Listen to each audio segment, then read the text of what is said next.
Hello.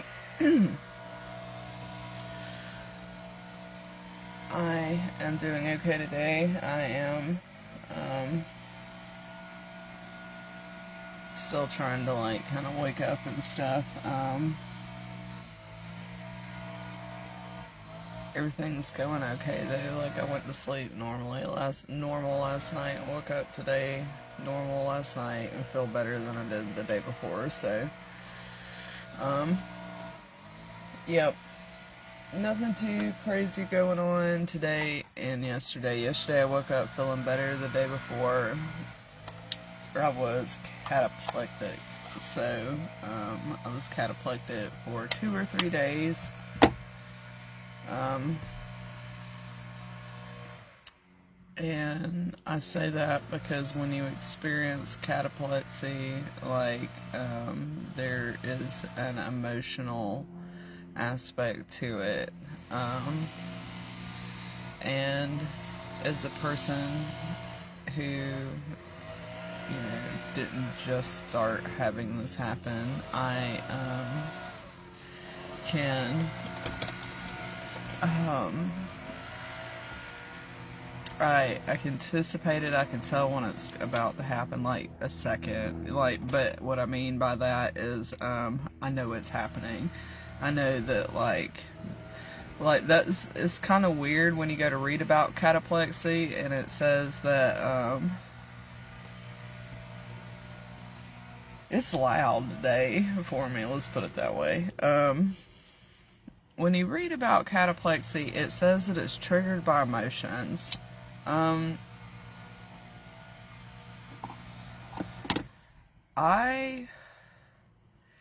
It's not triggered by emotions. Emotions, you get real emotional right before it happens. And like, it is definitely connected. So that's why it says it's triggered. But it's not like you laughed and then you have a catapult, like then you fall or go limp or whatever. It's connected. It isn't like whatever emotion you're experiencing, like you're in that emotional state, and it could be it happens pretty suddenly, and it's like, I mean, you like come upon the emotion organically and stuff, but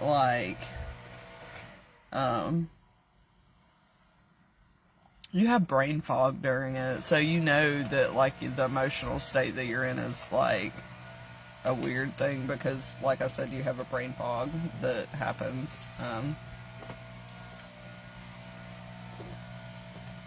So that is the cataplectic episodes that I'm having as a person with autism. That is how that works. Like, there is no, like, I am a very, unfortunately, a very dry person. I have, experienced emotions just like everybody else, but I am really aware of what an emotion is, even if I can't talk about it, because I have gelastic seizures. I have emotional symptoms like laughing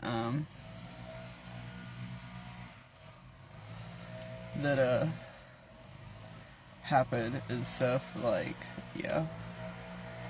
And so I am just overly aware of not like from second to second, but I know when I'm experiencing something. I know when I've experienced something. I know when something makes me happy. I know when something doesn't make me happy. And the thing is that because of that, I also am wrong sometimes. So that about prediction. Like, I don't always know when something is gonna make me happy and what it's not, because I use calculations, because I am so aware of the experience of having emotions literally and just the symptoms by themselves outside of my control. So that shit is really tiring. It's really, really, really, really, really crazy. You don't get any more, like, that is the mental illness of, like, the worst mental illness for a human kind of situation. So that's fun. Now that I am completely coherent and talking about it, because I have not wanted to, because I had to deal with it while I was trying to find the words for it. So,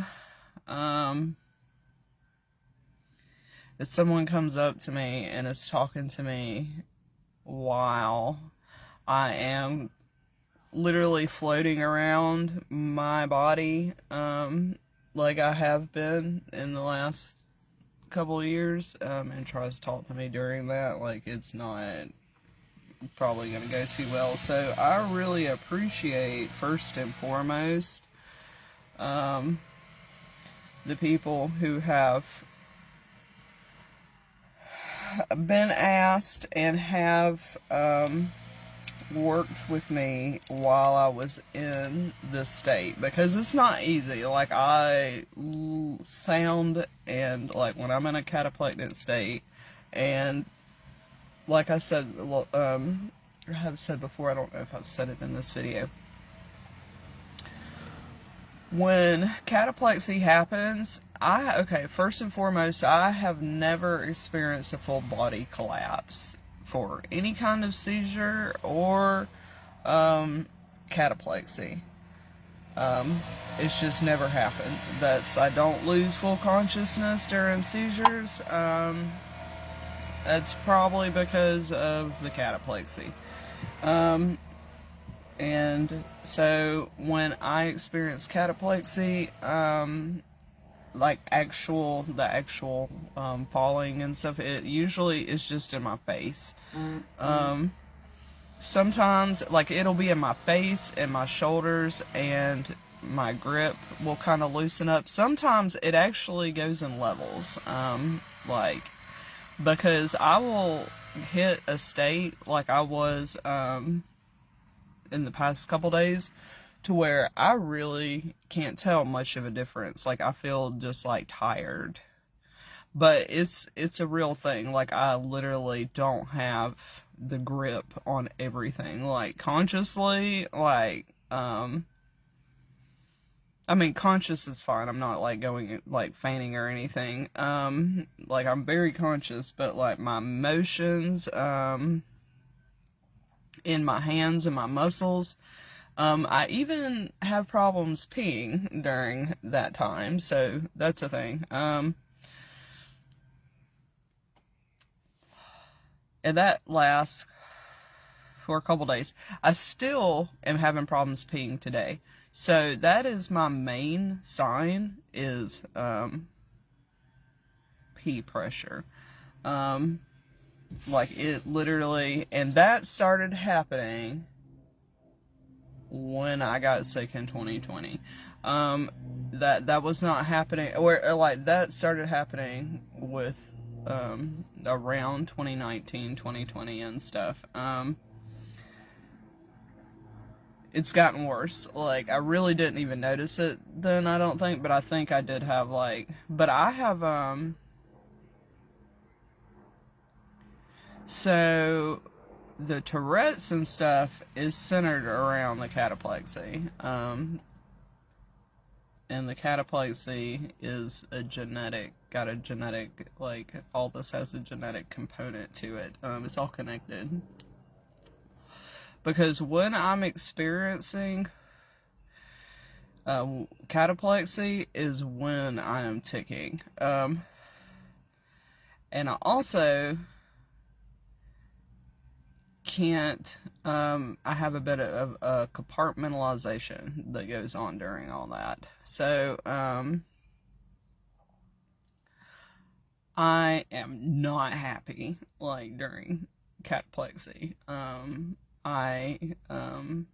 I mean, I'm fine, but, like, I sometimes I have to sit there and be like, okay, I'm angry, and that'll go for like 15 minutes, and all I can see is red. And just sit there during it and repeat something like over and over, because what it really feels like an intense, like, anxious state, but there's nothing to lock onto because I can't think clearly. So it's just like fire, and then it goes away, and then I still can't think. But the thing is that, like, it keeps happening over and over, like, it lasts for a couple days, in that state. So I guess what that is I'm experiencing a cataplectic, like, episode over and over again, and it's because, my system is being,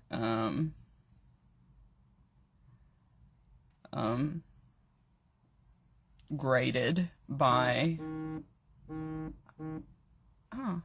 my system is being graded by, my hormones changing. And so, man, it is not fun.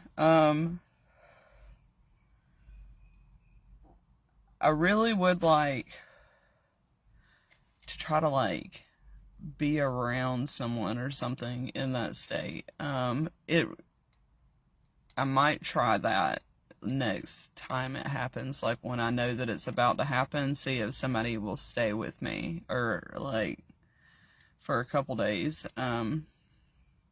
like, follow along with me and keep up with me and stuff, because, like,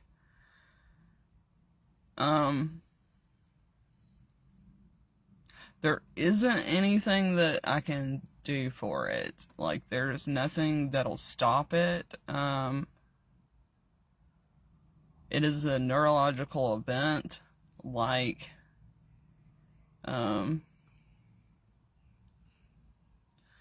seizures. So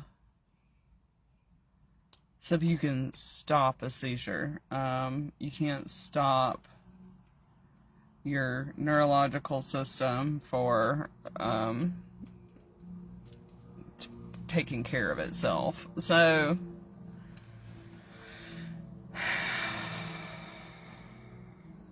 it's really embarrassing.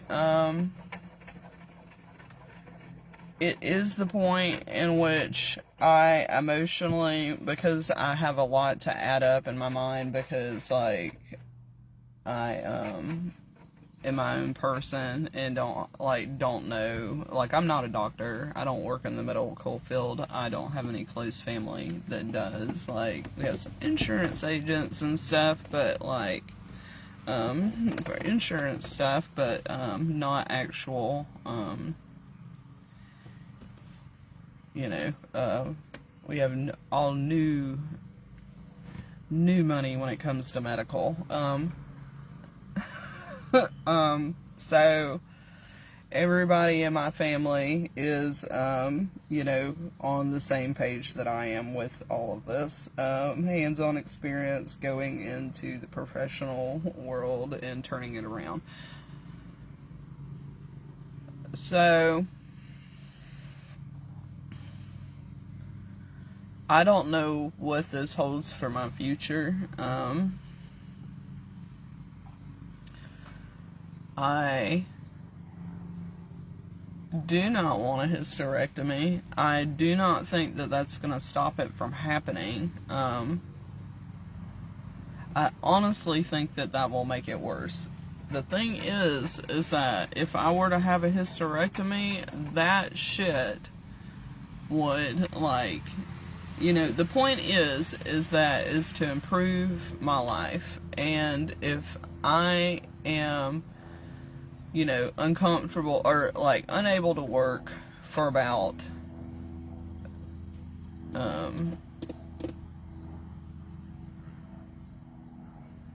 like, if I'm neurologically sick for 3 or 4 days out of each month, that is better than being like that all the time. And if I were to have a hysterectomy, probably that would be like killing me. So I would have to start all over with this process that I have been working on for almost 10 years. And so, like, if I go to have a hysterectomy, like, that'll pretty much, like, that would pretty much end my life, like, because it would be so traumatic on my system that I've already, so if that happens, that's got to be a situation in which, and why I say that is because everything is so connected, and I have so many different aspects of this medical situation that's happening. So, it is better for me to have cataplexy for a couple days out of each month than it is to stop that situation, because if I stop the situation, it'll, you know, shit, I might, you know, have to go in a home or something. There's absolutely no fucking telling what that might do, and that's terrifying. So,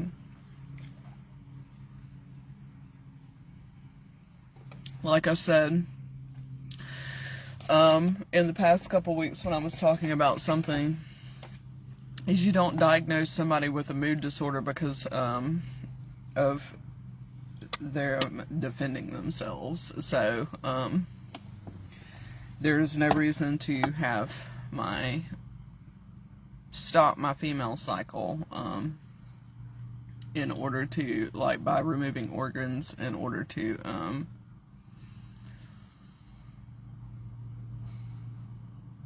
cause my body, or to keep my body from defending itself against those hormones and shifting and stuff, which is just absolutely crazy. It is a disorder. I mean, like, it is a faulty mechanic that, like, I am experiencing the narcolepsy when my hormones change. Obviously, as I'm not under any kind of, like, but, like, my body doesn't know that. So, you know, like, my body doesn't have eyeballs. I have eyeballs. So, yay.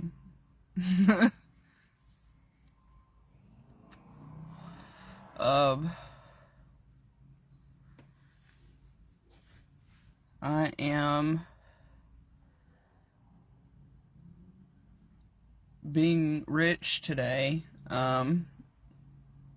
sitting in my car, that I am every single day. It's like 51st dates. That is a very good description for my life. I actually was talking to Megan Green about that probably in 2019 or something, and it's still something that is a thing. So I know I was having cataplexy problems then, because luckily, even though I don't do a whole lot of talking to people, I have talked a little bit over the years with some people about stuff, and I remember, like, expressing myself during those times, and so I'm like, yay, I can kind of know a little bit, like, how long things have been going on, because it really is a situation to when, like, I have chunks of time missing. If you've ever heard people talk about, like, multiple personality and dissociative identity disorder, when they switch alters, or, you know, how, that's part of the terminology when talking about it. when they switch alters, like, they won't remember, like, time between the two and stuff. So that happens. That's a thing, like, and I don't know, like, and that is because I'm alone, that this is happening. Like, I don't have anybody to, but I may be trying to fix that. My friend Joe actually is somebody who doesn't mind fighting with me and arguing with me and stuff, and isn't a stranger to me being like, if I can't say something clearly, I can speak in more than one language with him, is really what it is. And me and Joe can talk in multiple different languages with each other. I have a couple people I know like that. I usually don't call them friends because not everybody, I mean, they're friends, but they're not around because, like, they have their own lives and stuff. And when you know somebody that you can also, like, not everybody can do that. So, and I am not like that with everybody. I do not like to, like, me and my brother are like that, the bicker, and so I can speak bigger language. I had somebody who was trying to be my friend, last fall, actually, and he cannot speak that language.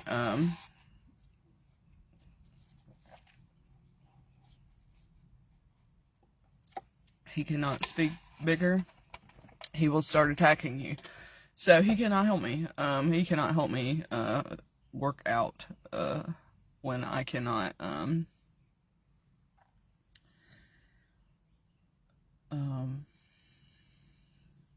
figure out what's going on. And that's not really even a me thing. Like, I'll just be like, you know, and then if my friend can speak that language, then they can ask me a question and I'll react. That's not something I enjoy, but it is helpful to me because I may have spend like weeks working on trying to express something that if somebody like is just like ask me, I can answer, and not be aware of, like, and that happens with people who, like, are good communicators. So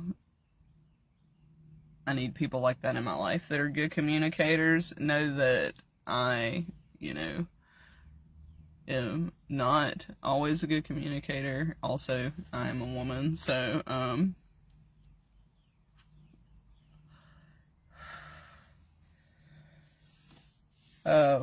I do have a sharp tongue though, so I can speak multiple languages. Like, there's a whole bunch of different languages I can actually speak in. It's just a matter of finding people who are interested in helping me with that and stuff. I'm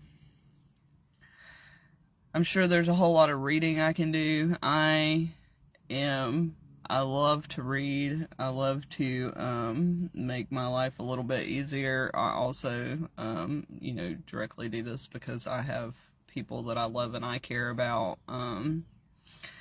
And I am, of course, like, you know, I want everybody to know, you know, I don't like leaving things undone. I'm trying not to be too morbid about it, but, like, you know, I think that the people that love and care about me have just as much of a right to knowing who I am and how I work as I do. So those things matter. I think, you know, that could benefit people in how they live their lives because of what we see in ourselves, and we all live in the same community and stuff. Ooh, there's a fly. So, anyways, I, of course, you know, it is not a situation of, like, you know, nobody's done anything to me. I didn't do anything, to cause the narcolepsy, except, be out of, you know, that was the natural event of things, that it's like, it's always been there, because that's one of this is part of the dealing with it, and, like, I have dealt with things, like, in a list in the last couple years. Like, you know, I was like, okay, first and foremost, I know I don't have seizures, let's stop the seizures, you know, so that happened. But during that process, you know, that's a lot of time to sit and think about stuff, and that is not in any shape or form any part of what I have been doing in the last couple of years. So, because I can't, during that time, like, I can't cognitively, complex. It only goes so far. I mean, like, you know, a White House is a White House. You can only break that down in so many ways. And so, because seizures and neurological events cause a lot of stress, there really isn't any point to sitting and going over information over and over again when you don't have, the foundation for it. You know, like I was mentioned, that was one of the reasons why I mentioned I'm not a doctor, and nobody in my family is. Like, we're all new medicine, so there's really no point to sitting and going over information. You know, we listen to the doctor, and if we need to get a second opinion, you get a second opinion. If I need to, you know, look in a medical book or research Google on, like, you know, some identifiers or signs or something, I do, you know, but I don't, like, I listen to the doctor because I assume that they're practiced. But I also have my own issues. I mean, that's the reason why this is the thing. So, I have a point of reference, that is that is not negotiable.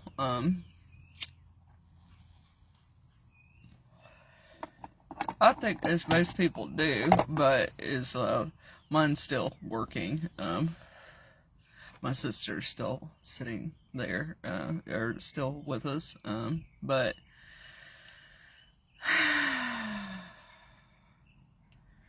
I can't sit here and say, oh, I'm not happy, you know, oh man, I'm not happy about it, because it's not something that's new, but it is something that I am just now.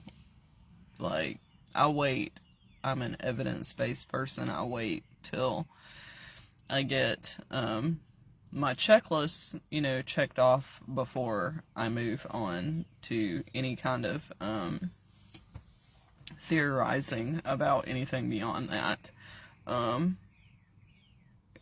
like I said, that has taken years, and that is not, like, you know, someone could be like, well, you know, like I had somebody ask me, when did you find out about the Tourette's? I was like, in 2020, you know, but it's like, in 2020 is when I was like, okay, there's like this massive situation going on that, I'm not sure what it all means, and we're gonna take this one step at a time, and hopefully I don't die doing it. So, yeah. It is an extremely painful, emotionally thing to have to deal with and have to live through. I have not always had this, like, this was not a thing during my 20s, but I remember having episodes. I remember, like, that's definitely, like, I've definitely been having cataplexy episodes my entire life. And I think that is a big basis for, like, why autism presents like it does in childhood. So, like, I think that the narcolepsy, it is a genetic narcolepsy situation. But the thing is, in animals, is that,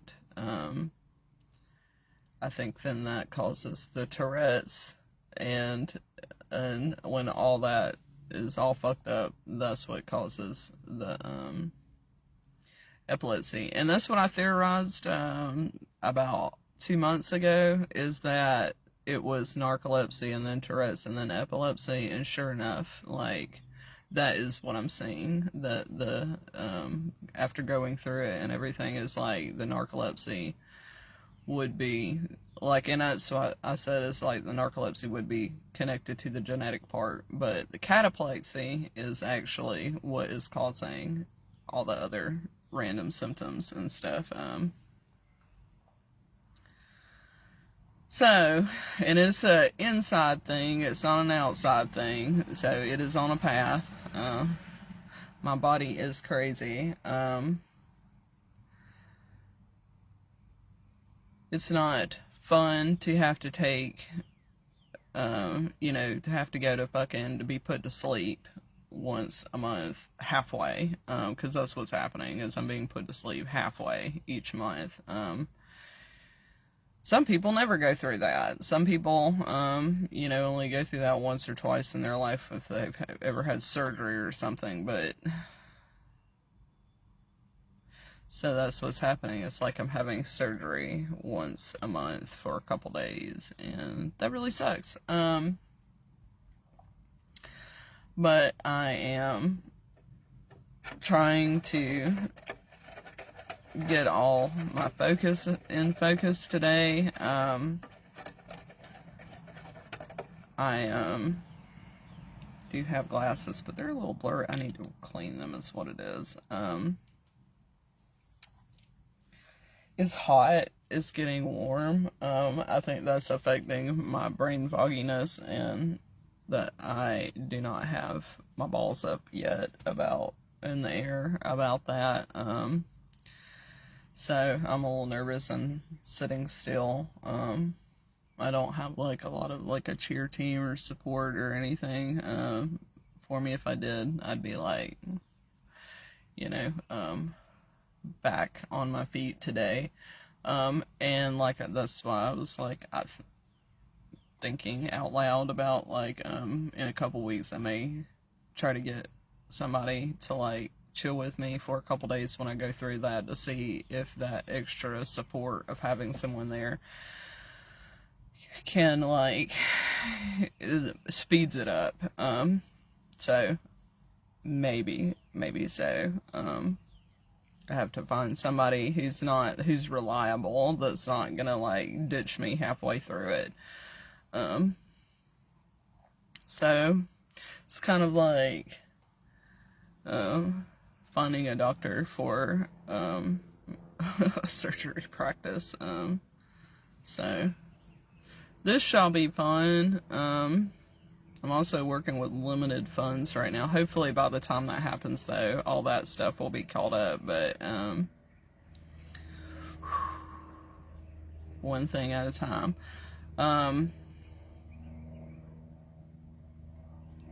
It was a win. Ooh, there's a beetle. On like keeping food in my system, like my energy levels. Like, I'm on a diet, and the diabetic like Madi 2 situation did not get out of hand, so that's a total win. And I had none of those symptoms during it, and last year I was having a lot of those symptoms during the cataplexy, and so it would freak me out a whole bunch. And now that I've got all that synthesized out, and I'm also eating really great, like healthily and decently, the weight's coming back off, my face isn't swollen as much, it didn't swell up as much, so the genetic part of it, like the literal health side of it, was fine, but it did make the cataplexy like really prominent. But I had everything in place, everything I needed. I had all my medications, my party hat, my blankets, protein drinks, fresh food and stuff, car. My mom even stopped in and gave me a couple dollars, and I went to McDonald's. It was a total party for 3 days, but I still had it, it was cataplectic, so that's not fun. I hope everybody has a really good Friday, and I hope everybody else has a great weekend.